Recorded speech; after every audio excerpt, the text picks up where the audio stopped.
You guys, silver and gold. I actually really want to talk about this. This is a big deal. This will be my first long video on YouTube, so bear with me. I want to make a lot of boo-boo up a lot, okay? So, silver and gold in an economic crisis, okay, are very valuable. In a survival situation where some catastrophic thing has taken place, for example, say you live on the coast and a hurricane wipes out your home. Silver and gold aren't going to do you very much because they're probably in your home in a safe that could have been damaged, could have been raided, could have been lost. A million things that happen to it that you no longer have it, okay? Where silver and gold come in is an economic disaster, okay? So if there's an economic disaster like a Great Depression or a really bad recession, that is when silver and gold would come in handy, okay?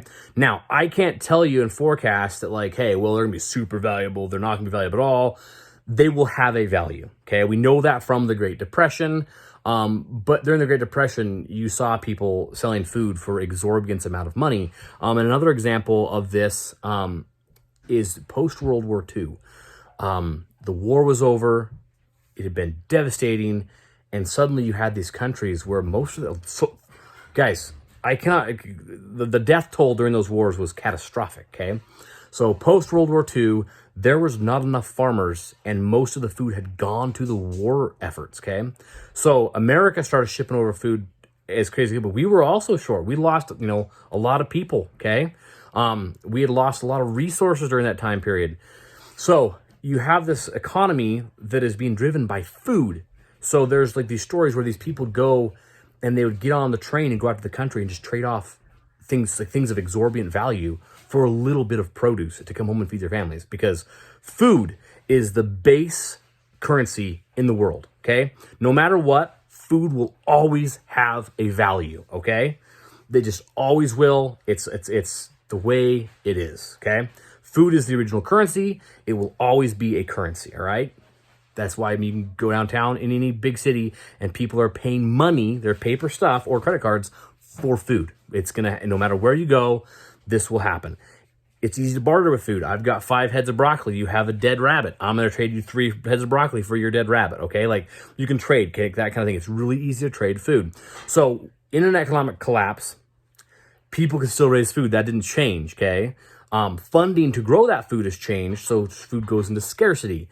People want food, so food will always be there. So, in a deep survival situation, silver and gold, this is like catastrophic, like solar flares, nuclear war, whatever. Silver and gold will be of no value unless it's a fool or someone who has extreme excess in food. Silver and gold will be of no value until an economy based on agriculture is raised back up. Now, what do I mean by that? If there is a catastrophic disaster, governments are wiped out, whatever, people are living, 200, we've been knocked back 200 years in time. Until farmers are making enough food that they can go to market and say, I butchered 40 rabbits yesterday, I only need 15 of them, here's the remains, let's see what we can trade around and get. That's when gold and silver will come back into play as value. Until then, nothing, okay? I'm not gonna trade you a loaf of bread for a piece of silver that I can't do anything with, because I can eat that bread. But if I have 3 loaves of bread in a week and I only need 1, I can trade for something. Likely I'll be trading for shoes or medicine or something like that that can actually help me in that situation. But you get my point. Once there is this economy that's growing of excess, that's when currency, hard currency, comes into play versus edible currency. So other things that are valuable, salt, it will always be valuable. You have to have, it's one of those things you have to have it, okay?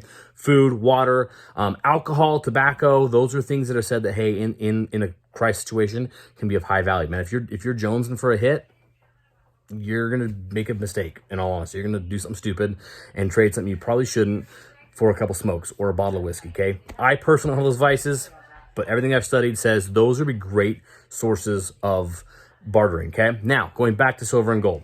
A lot of people buy big bars, okay? They buy like a bar of silver, a bar of gold, a whole 1 ounce coin, of gold, something like that. And that's great. Those are cool. I have those.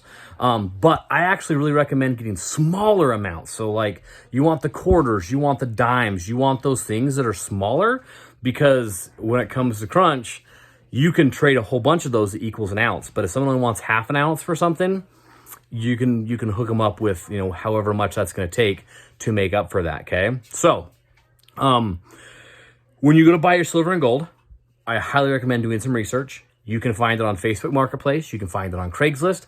One of the ways I love to collect gold, when I would go to the bank frequently for work to turn in cash and stuff when I had a corporate America job, I would always ask the tellers, hey, have you guys gotten those big $1 coins in lately? And they have no clue what they are. And the bank views them as only a value of $1.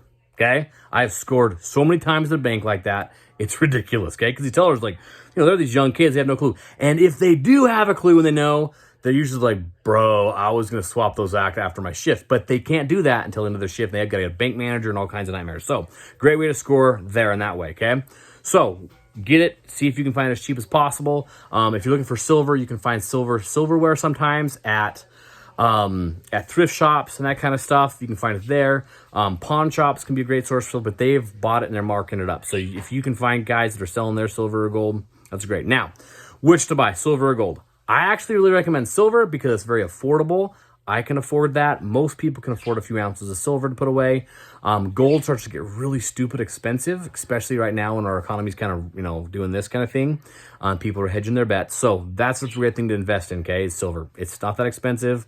Now, if the economy were to collapse, like I said earlier, and we go into like a Great Depression or a really bad recession, that's when that would become a value, okay? So suddenly you spent, I think silver right now is like $31 or $32 an ounce. So say you went and spent like a couple $100 and you have all this, okay? Now suddenly that $100 is not worth what it used to be, okay? But that silver you bought is now worth like double. It's now worth like $60 an ounce. That's where you'd make that investment return on buying silver and gold. The current, its value, it's kind of like real estate. Its value is always going to be there. You're going to be able to get it out for market value. You just have to find the people who want to buy it. So that's silver and gold, you guys. Things I would recommend. I would always, of course, recommend having your food storage first. If you want things to be viable in a crisis situation for trade, get salt, get bullets, get alcohol and tobacco. I think those things will always be of value. They'll always be, you'll always be able to trade them. And people might say, hey, that's a little immoral. You shouldn't be trading people for their vices. Listen, you guys, in a survival situation, alcohol can actually be used for a lot more than just drinking. It has cleaning value. It has medicinal value. It has all kinds of properties. If you want herbs and that kind of stuff, you're going to want alcohol to draw out a lot of the stuff in the herbs, to preserve those herbs. Like that's important. Alcohol, as much as people say that alcohol is the devil's, liquid, no, it's actually a really valuable substance beyond just drinking. It's a great cleaner. It's a great preserver. So alcohol is a great one. Tobacco is another one that people unfortunately love their bad tobacco. So like they might trade you some stuff that you might need or want if you have tobacco on hand. Medical supplies are always in high demand. I'm a humanitarian, you guys. I believe if you have it and someone needs it, like medicine or food, you should be willing to share. You shouldn't just like hoard and hog. So that's just my personal philosophy. GMR Gold is a great resource. I'm going to tag them on my social media. I don't know how to tag them on YouTube. I'm new to this, you guys, so thanks. And so that's my 2 bits on silver and gold. I think you should have some. I think it's a great investment. I'm not going to tell you to go out and buy it. I don't know enough about that kind of stuff to say, hey, yeah, it's a great investment, this, that, and the other. There's probably better ways to invest your money. But for crisis and emergency stuff, definitely have some put away. I think it's a great investment for that purpose in and of itself. We don't know what's going to happen. We don't know when it's going to happen. It's a great thing to put away. And so that's my 2 bits on silver and gold. I hope you guys found that helpful. Sorry if I rambled, and we'll catch you guys next one. Stay braced.